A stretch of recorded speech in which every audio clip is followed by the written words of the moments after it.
ghost story. Yeah, I'd give it a 1 as well. So, do you want to go in with one of your stories, Morgan? Yeah, sure. So I've got quite a famous one you've probably heard of. But just if anyone hasn't heard, it's called the Enfield haunting. Yes. Oh, I was going to do that. Yeah, and if anyone's I love this ghost story. if anyone's seen best. The Conjuring 2, this is what the movie's based on. Mm-hmm. So it starts off. There was a raspy male voice sent a chill through the room. Hauntingly, it delivered a message from beyond the grave, describing in graphic detail the moment of death. So this is what the guy was saying that channeled through the girl. Oh. So basically, there was a house in the 70s. It's in Enfield in London. And weird things started to go on. And it starts off with one of the most like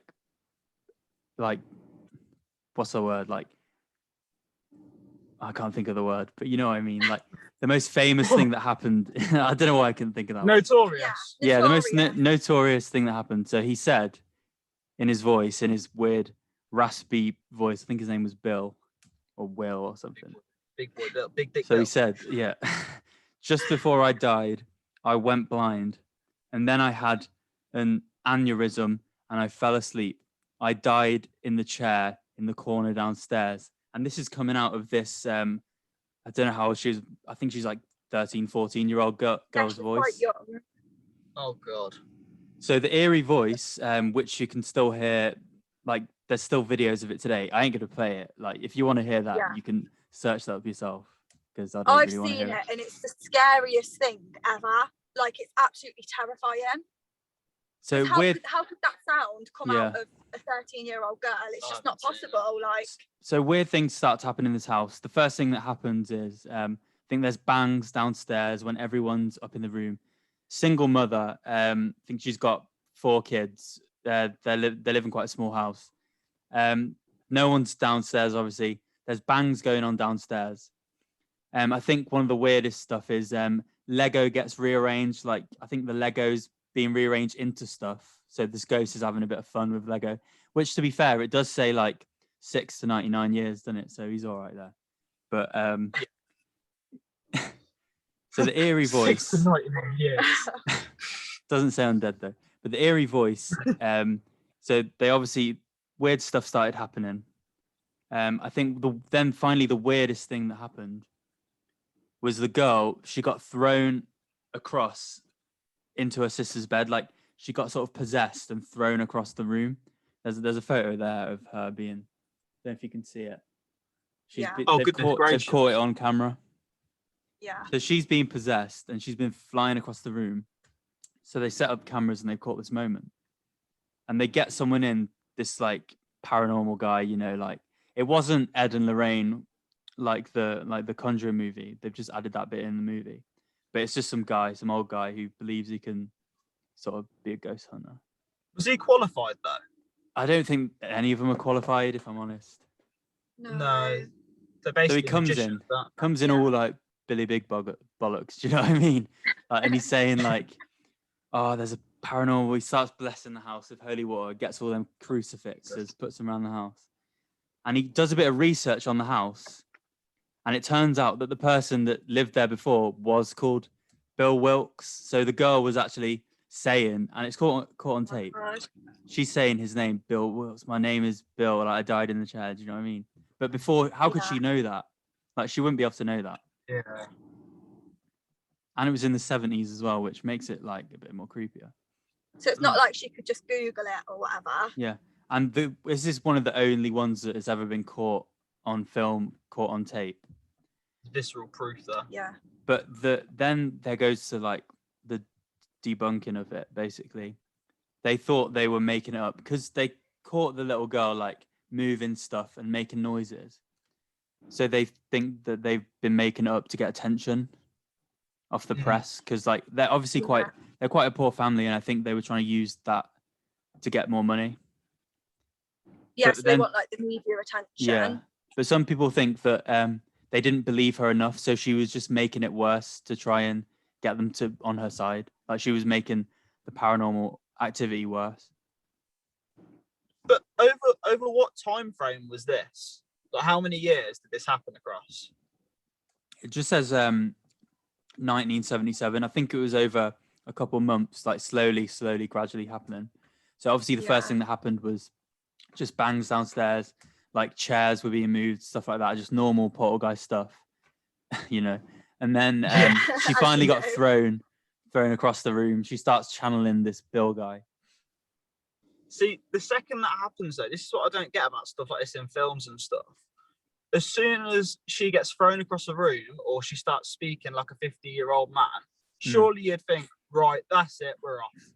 Not having Exactly. Yeah, you wouldn't hang about. But then that goes to the part where they were like in a council house. They were very poor, so they couldn't really be off anywhere. And I think they did stay with the neighbors a few times.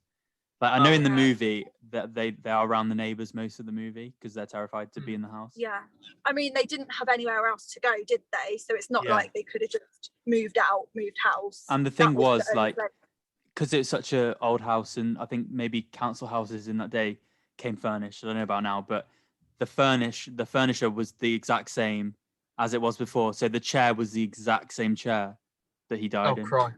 Oh my God. But then surely when, I know obviously they're poor and stuff, but when this is happening, saying I died in this specific chair here, just throw the chair out. Yeah exactly, the chair's going down the tip. Yeah, you wouldn't keep it, would you, knowing someone had died? You sell it on Facebook Marketplace or the equivalent of that in 1977. Yeah, you get it on Vinted. Yeah, but exactly. You're taking it down the pub, you're flogging it. Do you know what I mean? Yeah, you're getting rid. You're not keeping it, are you? And I think there were sort of physical signs as well on her body. There were scratches and everything. And obviously, like the picture proves it. Like, how could she be? She can't throw herself like that. No, I don't think. Like she's too loose. Like she was too like. She couldn't have been thrown. Like she couldn't have acted that out. And obviously the voice. I think the tape recording lasts for like over an hour. So how could she put this voice on a little girl for over an hour and she wouldn't know the information? And it is really scary as well.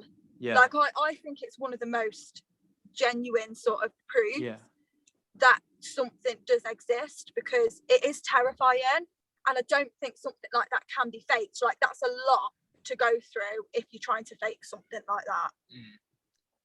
So, I'm normally quite skeptical of the other ones, but this is the one that I probably most believe. Yeah. Are you two believers though in ghosts? I'm sort of 50-50 really. Yeah, I want to believe.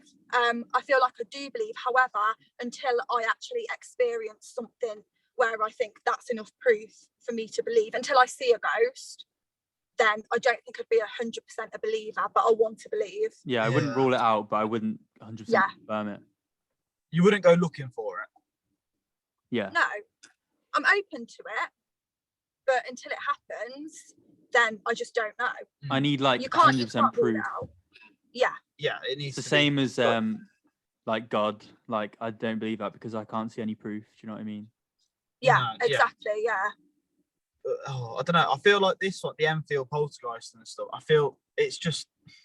Could the media have set this up? Like maybe they've gone to the media with this story, and then the media have planted all this stuff, given her like a script to go off. And was there video footage when she was putting on this voice? Yeah, there is actually video footage. Yeah. Oh, was there? There is, and I it's think, horrifying. As well, with the girl, she did have like physical signs of like stuff on her body, which wouldn't just happen. Like, didn't she get like malnourished and stuff? Yeah, she did. Yeah. Like she had physical signs of like abuse, like damage on her I body. don't think she which could was eat. caused Like by every this. time she was eating, I think she'd be sick. Oh, Yeah. really? Which obviously wouldn't just happen unless it was caused by this poltergeist, which apparently it was. Bill Wilkes. But could she have just been ill though? I don't know. Yeah, it could have been like one of the earliest signs of like mental illness. Do you know what I mean? Yeah. I get that part of it. Yeah. Like schizophrenic. Yeah, it could have been. I understand that with the whole voice thing, but then when it comes to things getting moved around downstairs, the girl's obviously not doing that. So who is? Yeah, is there footage And of that as well? it was all of the family that did have accounts, so it wasn't just her.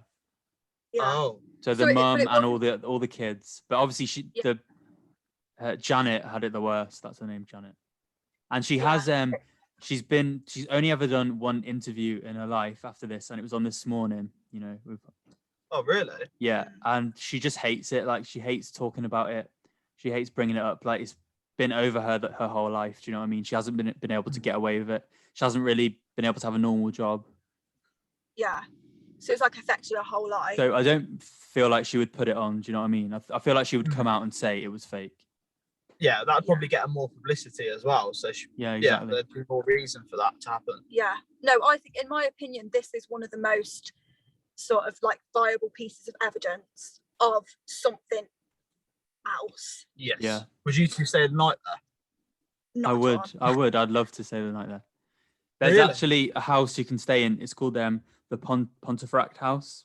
I've seen this. And you can actually we stay there. We spoke about this before, didn't we? Yeah. And we said I'd love to do it. I'd love to do it just to see, like, I just want that conclusive evidence that they do exist or they don't. Yeah. I definitely would do it. I think it'd be so good. And obviously, like I said, I don't want to fully believe until I experience something. So I'd be willing to put myself in a situation like that with the hope that I could come away with something, with some proof. See, I was about to say, I don't believe in ghosts, but I don't want to stay there. But if you don't believe, what are you scared of? Ghosts. Exactly. So you must think there's something. So what we giving the Enfield poltergeist out of 5? Get a 4. Yeah, I give it a 4 out of 5. I give it a 4.5. You know, I love this case, and I quite strongly believe it. It's up there. It's up there with one of the. Obviously, it's never a 5. It's never going to be a 5. But no, it can't be, can it? Is the house occupied now? Yeah, it is. It's still occupied now. Oh dear. Yeah. Nothing's really changed out of the house.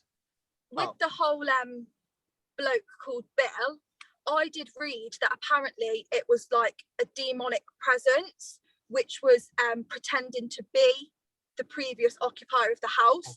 So it's not actually the spirit of Bill. It's a demon pretending to be Bill.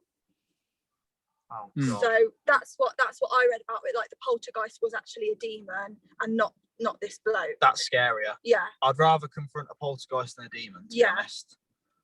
Demons aren't there. They scare me a lot. Yeah. But the thing with demons, if they do exist, they do like to pretend to be other things. Yeah, they're quite deceitful. Yeah. So that's they like a little play. Yeah, like a little play. Yeah, but that makes it all the more scary. Yeah, he loved the Lego, didn't he? Bless him. Yeah, he loved the Lego. Up his ass. How much Lego can you fill your bum? Enough. But I think that's what scares me more about religion, though. Like, obviously, I'd rather not believe in religion because